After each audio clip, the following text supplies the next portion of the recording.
grind hard to get ahead. He's trying to go backwards. Feelings from the past, pray the Lord block it all out. What's up? What's up? What's up? It's your boy, Kevin Two-Turn, back again with another YouTube video. Hey man, say man, your boy is Litty 3 motherfucking T's, man.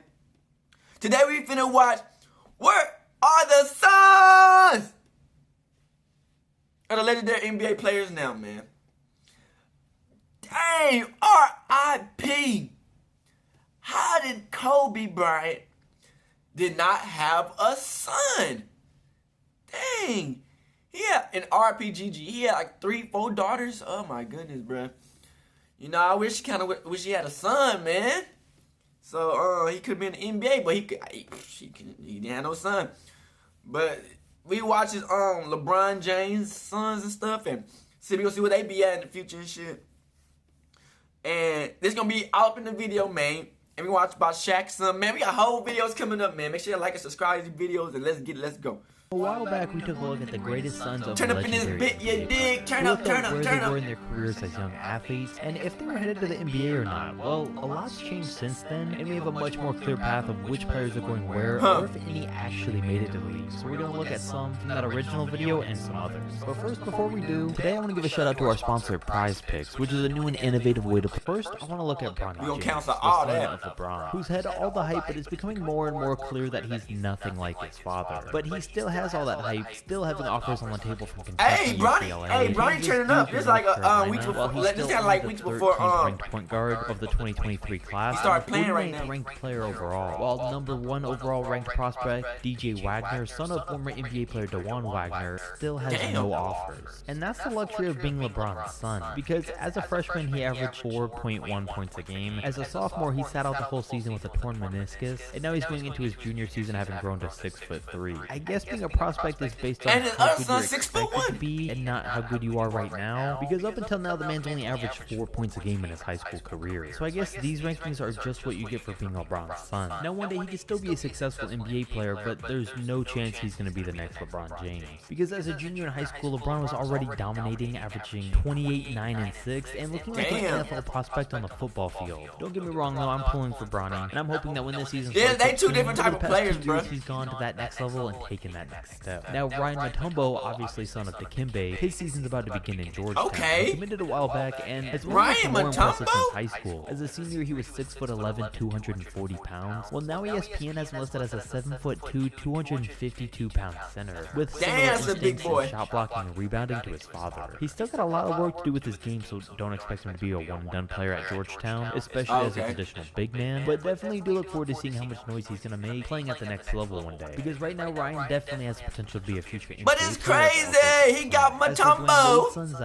I guess they ain't trying to do no 3-point shoot. I know he graduated from high school only a 3-star recruit with no offers from any major schools. So he went on to do a postgraduate year instead of attending college. And from there, well, he was drafted 10th overall in the G League draft by the Salt Lake City Stars last month. And it was a controversial move, since Dwayne Wade's a minority owner in the Utah Jazz. And to a lot of people, it seems like he's got the same treatment Bronny's getting. It's just not a good look that his dad works in the organization and has the ear of the people who makes drafting decisions. I mean, but Zaire the thing is, he already drafted, is he? Plus 1 extra year of high school, and that was enough to make the G League. That's what some say. Others believe Zaire earned it. In his postgraduate year, he did honestly start to gain attention of a lot more colleges. And how do you earn something when your parent an NBA player? The fact he's been putting in that don't make sense. Every day for a while now, waking up at 6 a.m. with that's the only thing that makes sense. They said that he earned that. NBA players, and that'll put anyone on the right track. But we'll see the truth on if he actually deserves that spot when the G League season really gets going. So keep an eye on. On the other hand, someone who was already given their chance, someone we've seen come and go by now, son of NBA legend John Stockton. But David was never really a great basketball player, at least by pro standards. He averaged 7 points a game. Oh yeah, I heard about John Stockton. I think the Lakers drafted that nigga. He's pretty much been playing in the G League. Not John Stockton, but his son. I honestly didn't know he was still going. I expected him to have moved on from basketball into something else by now. But he's still bouncing bouncing around to different teams. His hopes in the actual league are gone by now because he's 30 and has only ever played in 6 games on an NBA team. But don't forget, I think he played with the Lakers. Any other basketball player you've probably ever met in person. And speaking of legend sons, that brings us to Michael Jordan's and Marcus and Jeffrey Jordan, who clearly never were the player that their father was. Now, both sons were born 2 years apart, meaning they played on the same high school and college team at UCF at one point. And Marcus was actually a pretty good player. Himself and his brother led their high school to the best record in its history. Then he went on to average 16 points a game at UCF in 3 seasons before he walked away from basketball because he lost his passion for it. So he couldn't have been any further away from being MJ 2.0. But where is he now? Well, in 2016, he opened a sneaker and apparel store, the Trophy Room, but it didn't go so well, so they switched to online only back. How were you Michael Jordan's son? As for Jeffrey Jordan, well, he's the older brother, but was the worst basketball player. He transferred to UCF in 2010, but left for personal reasons just like his brother in 2012. And since then, well, now he got married in 2019 and works for the Jordan brand. Damn, nigga said he want the bag and get the married life. Nigga, if you didn't put that fucking hard work in and play basketball. And named after them too. But speaking of MJ, let's look at Scottie Pippen's son, Scottie Pippen Jr. And he's turning into that quite boy the about young white as prospect snow. Going into his 3rd year at Vanderbilt. Year 1 wasn't the best. I know he married that little Mexican guard, chick or some 12 shit. points a game. Last year he put up 20 a game, and now he's grown to 6'3", going into his 3rd season. So we can expect big things. And at this rate, with how much he's progressed, I'd say he's definitely headed for the league in a couple of years. He's a much different player than Scottie Sr. though. But they actually started out pretty similar because coming out of high school, Pippen Sr. was a 6-foot guard just like his son. And while his son hasn't and probably won't have the same freakish 8-inch growth spurt while he's in college, he's making the most of what he's got. He won't be a small forward like his dad, so a lot's going to be different for him. But things are looking bright right now. Now, while the only things you may have seen or heard about Ray Allen's sons were those videos of him trying to teach him lessons on the court, his oldest son, Ray Allen, was going to make some noise before too long. Right now, he's not the best player. He's not even a great player. He was a sophomore in high school last season, averaged 8 points and 1 assist a game, and only ranks 479th just in Florida. But listen, he's 6'2" right now, has a nearly identical shooting form as his father, and is now being coached by him. Hasn't had a great start, but there's a chance for him to turn things around. So don't be surprised if his name starts coming up in the next few years. I guess also don't be surprised. Okay, Ray,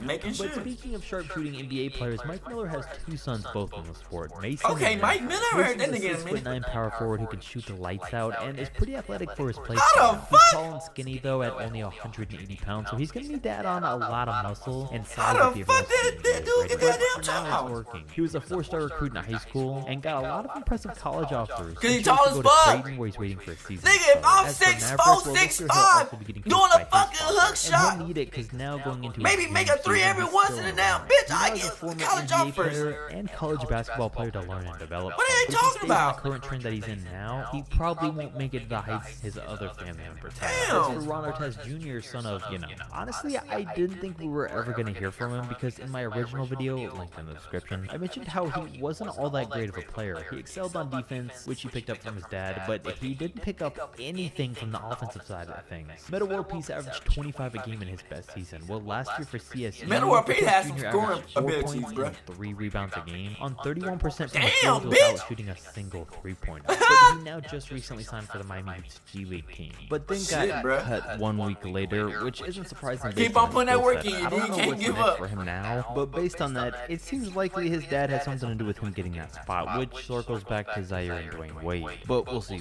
Now, last time I spoke about Jordan Lowry, aka Allen Iverson's son, there were really only videos of him. Okay, in Allen fourth Iverson. grade, but they were impressive and had a lot of people talking. But we got another video about somebody else's son, bro, going jumping. Like a pro, looking head and shoulders above all of his competition, just as you'd imagine Iverson's son would. Okay. Lowry's in the 8th grade, and it was impressive to look him up and see titles like Jordan Lowry, #1 point guard in Texas, class of 2025, or #1 8th grader in the country, Jordan Lowry, top PG in Texas. But then I realized he uploaded them. At least he's not lacking confidence. His game is coming along nicely though, and he's continued to stay ahead of all of his competition. How tall he grows is going to play a big factor in his future success, but he's clearly already got a good work ethic. Bro, these niggas be growing out of nowhere, so you think they short when they young, bro? These niggas grow like 5 inches out of nowhere. NBA players they were. Some guys just don't have their dad's touch for basketball. Penny Hardaway's been coaching his son Jaden Hardaway at Memphis the past 2 years, and you'd think there would be more hype around a 6'5" guard who's the son of a former NBA great. But he's not so talked about, and most people aren't even aware that Penny has a son. Seems like some players just aren't. How do you not just get that? Last season, Jaden averaged Like 2.6 points a game. Penny Hardaway was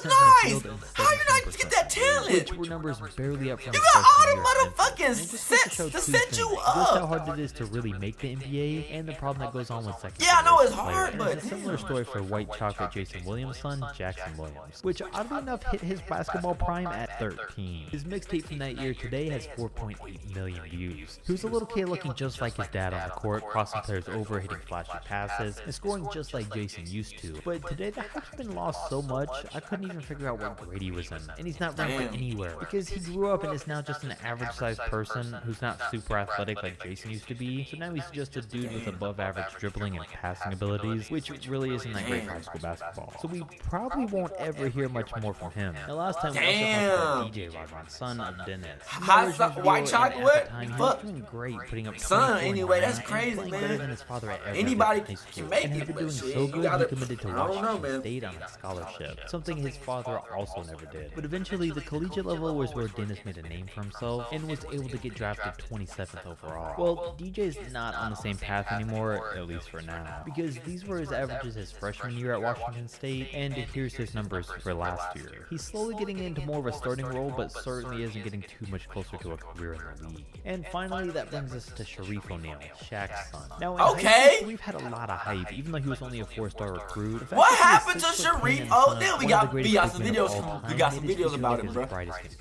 I thought Sharif O'Neal about to be a beast too, bro. At UCLA, he had a heart surgery and had to sit out that entire season. Let alone, he didn't know if he'd actually ever play again. But he came back for his sophomore year, where he barely made it off the bench and only averaged 2 points and 2 rebounds a game. So upset with his playtime and coaching, Shaq helped him transfer to his old school, LSU, where he hoped they'd take better care of his son. But the same thing happened. He barely made it off the bench and barely improved to any of his numbers. On top of only shooting 37% from the field and 18% from 3. So again, we're seeing a very low rate of NBA-like sons actually make it big time in the league. We've seen a lot more second-generation players succeed whose fathers made it to the league. That's why I said Mikey Williams, like, cause Mike. To do with the fact that when their backs are against the wall, at the end of the day, they know that they're still gonna have money in a career. Who, unlike their fathers, when they were coming up and trying to make a name for themselves, it was all or nothing. I think that's what it boils down to. What do you think? Like and subscribe. They was coming from the dirt.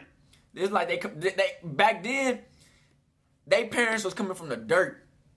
Now these niggas up shit. These damn kids these days getting these you know, the parents get the millions. These kids be silver spoon. You know what I'm saying? They saying, damn nigga, I don't have to be the best, nigga. My people are already the best. Hey, they do whatever. I'm already gonna be set. I'm gonna have $1 million in my bank account just waiting for my dumb ass. I got a whole business on the side of business. Gonna be good. Like what? Come on, man. You wasting all that talent for nothing, man. Man,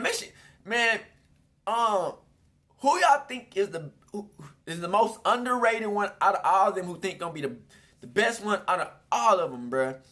I think who was the best one out of there, and I still gotta say it, bruh. Bronny.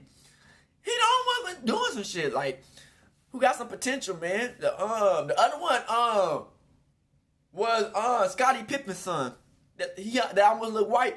They say he was nice too. They say he's just not as like long as that nigga paused, but otherwise you dig that nigga pretty good. Straight hood and outside shit, man. If y'all like this video, man, make sure y'all like and subscribe this bitch up, man. Make sure y'all fuck with your boy. We out this bitch, man. Second video out the way. Deuces. Hey, Dad, you know, dog, when we link up, dog, this shit be legendary. You know this instrumental, you the engineer on it, so Kodak everywhere.